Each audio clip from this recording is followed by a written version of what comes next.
Good day traders, this is Stefanos on behalf of Tixee, and in today's webinar we'll be giving an outlook of the market for the week of the 5th until the 9th of September. Looking at some of the highlights for next week, in the stocks front we had one major stock upgrade being Salesforce, and we also had one major stock downgrade being Nvidia. On the Forex front we'll have three major interest rate decisions coming from Australia, Europe and Canada, which we'll be breaking down later on. But first, a disclaimer, as always, please note that all of the ideas discussed in the webinar are my own opinions and do not make up for any form of investment, trading advice, neither any recommendations to buy or sell. You should always do your own research and due diligence before buying or selling any securities, financial products or instruments, and whether you use any kind of trading strategies. Any information that relates to past performance is not indicative of future results.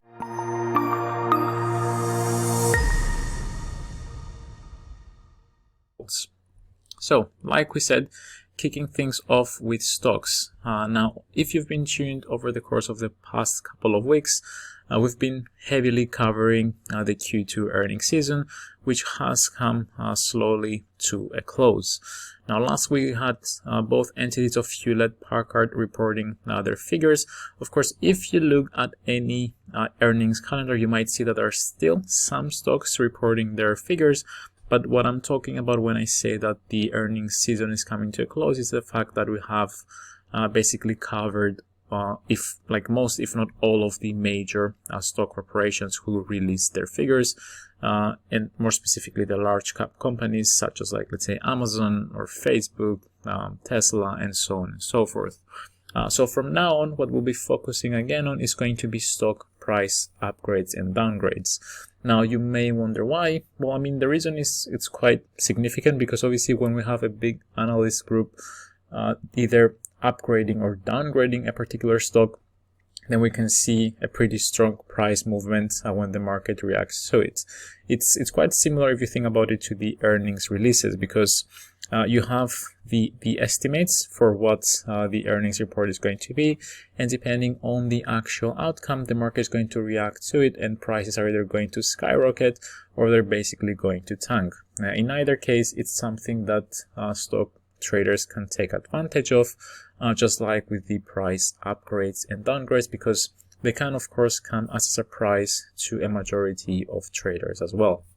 So like we mentioned during the intro, we had Salesforce being upgraded by Guggenheim from a sell rating to a neutral, and the stock price target remained the same, however, at $150. Now we can also pull up the chart as well in front of us.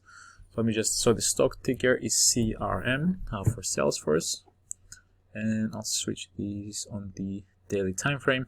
Now, like we said, the price target was kept at $150, which is essentially what it is close to right now, seeing as how it's trading at 153. Now, this doesn't mean that price cannot drop below or stay above 150. Again, I think the most important for, let's say, short-term traders is whether we're going to get a sort of knee-jerk reaction, because we could get a strong price movement towards the downside or the upside, depending on what is also going to be mentioned in the analyst report as well. Whatever the case may be, it's also significant the fact that we had news on a particular stock, because that's something that's obviously going to turn eyes of a majority of traders towards on, and obviously the more traders have their eyes on a particular stock because there was a news headline about it, then that we can expect volatility to pick up on that particular stock. Now the next one that we also mentioned was Nvidia, but contrary to Salesforce, Nvidia was downgraded from Daiwa Securities from an outperform rating to a neutral one. But on this one, we also had its price target being slashed from $115 down to $80. Now let's just pull up the chart of Nvidia, and pretty much we can see that now it's trading at 137, and again the original target for them was 115, but now it's all the way down to 80. Now of course it is worth mentioning that it doesn't mean because we get these price upgrades and downgrades that we're gonna see the stock price is just reacting to that report of that one analyst group, because of course you have so many analysts that are still looking at the stock. So if the majority, they still have an outperform rating, then obviously that can outweigh the one analyst that basically downgraded the stock. But it's still, that's why I mentioned that this could be something maybe a little bit more important for short-term traders, because we could just get a sudden knee-jerk reaction, but then prices are going to come back to normal, or to like the levels that they originally were. But again, what's also something to keep an eye on is volatility, because again, the more eyes that are looking at the same stock, the more volatility we can potentially expect. So yeah, I will be looking specifically at these two not on Monday, but on Tuesday. The reason being because on Monday it's going to be a public holiday both in the US and Canada, because it's going to be Labor Day. So yeah, with the open on Tuesday, that's I would say the first two stocks I'd be looking at on my watch list because of these two news headlines that we had with the upgrade and the downgrade. Now, moving on to Forex, we're going to be looking at the economic calendar, which you can very easily find if you go to the tab that says News and Analysis. This again on the home page of tixee, and you can just click on the economic calendar. And from here, you can just simply use the filters. We can set it to next week, because obviously we're going to be looking at the next week's events. And we can switch it to the medium and high impact events. Actually, before I do that, let's just see again. If you put it on low, you pretty much see the holidays as well. So you can see we have Labor Day for the US and Canada as well. So just switch on to medium and high impact events. And again, always please make note of the time there, because you want it to match what you're going to be the time zone of your own country, of your own location, so as to ensure you're looking at the correct timings here as well. So starting with Monday, the first high impact event of the day and week as well is going to be the inflation rate for Turkey. So if the exotic currency pairs are the ones that interest you, then obviously you want to be keeping an eye on this one. Then we're going to have GDP data from Switzerland during the regular EU session. As always, make a note of this little tooltip right here, because it can give you a pretty good indication as to the volatility you can expect in the hours following the release of a particular event. Let's just move further down.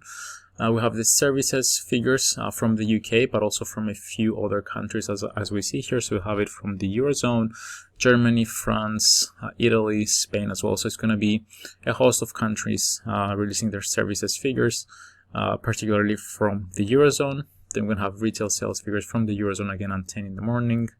And that just pretty much wraps up Monday. On Tuesday, the first high impact event is going to be the inflation rates from the Netherlands. And as we mentioned during the intro, this is the first out of the 3 interest rate decisions, on this occasion coming from Australia, where we are expected to see a rate hike as well. You can use the figures here as the current or like previous one, and then just the forecast figure as well.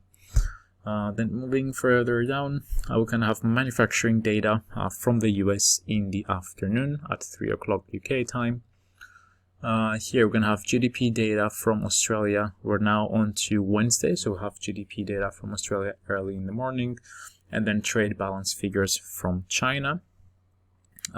Moving further down, inflation data from Luxembourg, and then trade balance figures from both the US and Canada. To basically, that's again going to wrap up Wednesday. Let me just refresh here. I'll just quickly refresh just so we can get the rest of the events for the week. So we left it at Wednesday. Let me just reset it to medium high next week and just go down to Wednesday. Just wait for Thursday to load. So yeah, this is the remain. So like we said we have the trade balance figure from the US. And Canada as well. And then we have the second out of the 3 interest rate decisions, which is going to be from Canada on this occasion, where we are also expected to see a rate hike. And we're also going to have the IV PMI figure, which is going to pretty much be released at the same time as the interest rate decision. So the volatility for the Canadian dollar, I think it's going to potentially be heightened because like we said, you can see you also have 3 consecutive high impact events. So this particular major currency is going to be of particular interest during this day, and specifically this time around. Then moving on to Thursday, we have GDP data from Japan in the early morning hours, then trade balance figures from Australia. Close towards the regular EU session, we'll have unemployment data from Switzerland, trade balance figures from France, inflation rates from Hungary, and inflation rates again from Mexico this time. And then we come to the third and final interest rate decision of the week, which is going to be from the Eurozone, where we'll also expected to see a rate hike just like with the other two as well. So yeah, this is like the third one. You can see the kind of volatility you can expect during the time of the release. Now, just to put into context, last week's NFP report had a range of 50 to 55 pips when we're looking at the euro dollar or the pound dollar. So you can see for now the expectation is to see even greater volatility with the interest rate decision. Of course, it doesn't mean it's going to be right smack about 116.5 pips, but you can, like we can expect some decent volatility to come into play and a decent range that we can work off of. Don't forget, we also have the press conference, which is going to be followed after the interest rate decision. And then on Friday, you can see it's a pretty much blockbuster day, as we have 1, 2, 3, 4, 7, 8 high impact events, actually 9 if we look at the last one. So we're going to have 2 from China, which is going to be inflation data at 2:30 in the morning. Then we have inflation data from Norway. Then it's going to be inflation data from Germany, Ireland, and Brazil. And then we're also going to get unemployment data from Canada towards midday. And then to finish with the last high impact event of the day and the week, we're going to have inflation figures from Russia as well. So you can see it's going to be a pretty active week with a lot of inflation reports, as we saw, some unemployment figures, and also the key interest rate decisions. Again, it's going to be from Australia, Canada, and the Eurozone as well. And since we are looking at the economic calendar, we also have the oil inventory report. But on this occasion, as you can see, the day is going to be Thursday, that is going to be released as opposed to the regular Wednesday. And the reason for that is because, again, we have the public holiday in the US on Monday, again being Labor Day. So obviously this pushes the oil inventory report by 1 day forward. But aside from that, even though it's Labor Day in the US on Monday, I would say still keep an eye on oil prices on Tuesday, particularly because on Monday we're also going to have OPEC's meeting, where we are expected to see some group members who are considering production cuts, which could prop prices back up higher when markets resume from Tuesday onwards as well. So yeah, while it's still a public holiday, I mean, you don't really have to keep an eye on the actual event, like the OPEC meeting at the time that it's released, if you're in the US, for example, and it's actually going to be a public holiday for you. But then on Tuesday, I think it would be a good idea just to have a look at the summary of the meeting and what was discussed. That's probably going to be impacting oil prices specifically. So yeah, this is pretty much it with the economic calendar and Forex as well. Lastly, we're going to be looking at cryptocurrencies and Bitcoin specifically. So let me just pull up the charts. And yeah, as you can see, we've reached the first kind of level that we've highlighted here. If you've been tuned for the past couple of weeks outlook, you have seen that these lines pretty much have not changed since. These are the two zones that we highlighted and we're expecting prices to come to had they not reached the levels up here. Well, now we're looking at prices actually on this first particular line, which is the close to the $19,000 mark. Now, if it breaks below this level and holds below this level, then the next one I'll be looking at is down here close to the round number of 14,000. But obviously I would like to see a pretty strong movement towards the downside, and not just prices just lurking around this level, just breaching it, then going higher, then just pretty much moving sideways. I would like to see it reach this level like one or like two swift movements. So yeah, it's going to be an interesting few weeks just to see how prices are going to move. We saw here that prices were moving kind of sideways, and then we just broke below this low down here, and we had another pretty strong candlestick, a down candlestick there as well. So over the course of the past 3 weeks, we just measure prices, they dropped by close to 20%. It could be a good idea just to mark a line at this low, because it looks like the one that pretty much where prices rejected off of. So in the future, we could even see potentially prices maybe coming back up to this level before we actually get the drop we want. But like I said, what I would like to see, if it's actually intending to move lower, is just to see, let's say, in the next 1-2 weeks for prices to breach this level and either reach this level with one swift move or maybe like 2 moves. But again, it also depends what kind of views we're going to be getting in the next few weeks, because it doesn't mean prices are just going to move lower.